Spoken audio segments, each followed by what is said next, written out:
लोग कहते हैं कुछ घर मरने के बाद भी सांस लेते रहते हैं, और ये कहानी उसी घर की है जो शहर से दूर पहाड़ी के नीचे खड़ा था। बाहर से बिल्कुल साधारण, लेकिन अंदर से ऐसा जैसे किसी की आखिरी चीख दीवारों में कैद हो। रवि उस घर में रहने आया क्योंकि उसे सस्ता किराया चाहिए था। डर नहीं, उसे लगता था भूत प्रेत बस कहानियां हैं।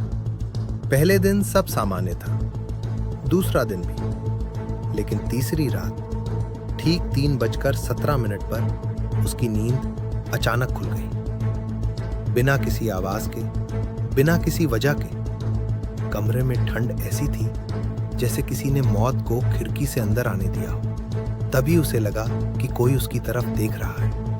उसने आंखें खोली और देखा कि दीवार पर उसकी परछाई खड़ी है, लेकिन वो उसकी हरकतों की नकल नहीं कर रही थी। परछाई मुस्कुरा रही थी। रवि उठना चाहता था, लेकिन शरीर भारी हो चुका था। तभी उसके कान के पास एक टूटी हुई आवाज आई, तू देर से आया है। रवि चिल्लाना चाहता था, लेकिन गला सूख चुका था। अगली कई रातें वही हुआ। 3:17, ठंड, परछाई, फुसफुसाहट।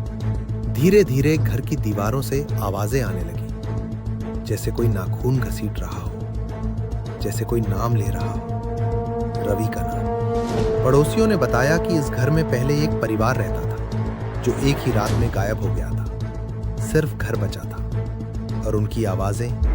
उस रात रवि ने घर छोड़ने का फैसला किया।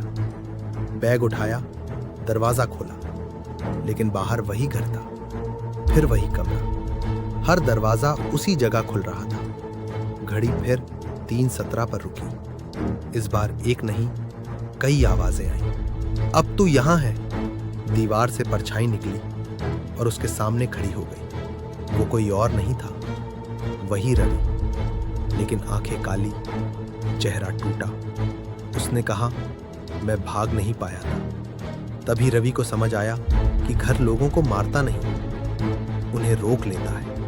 चीखें, अंधेरा, ठंड, सब एक साथ टूट पड़े। अगली सुबह लोग बोले घर फिर शांत है, क्योंकि अब उसमें एक और आवाज जुड़ चुकी थी। और अगर कभी रात को 3:17 पर वहां से गुजरना और कोई तुम्हारा नाम ले, तो पलटना मत, क्योंकि घर ने तुम्हें देख लिया है।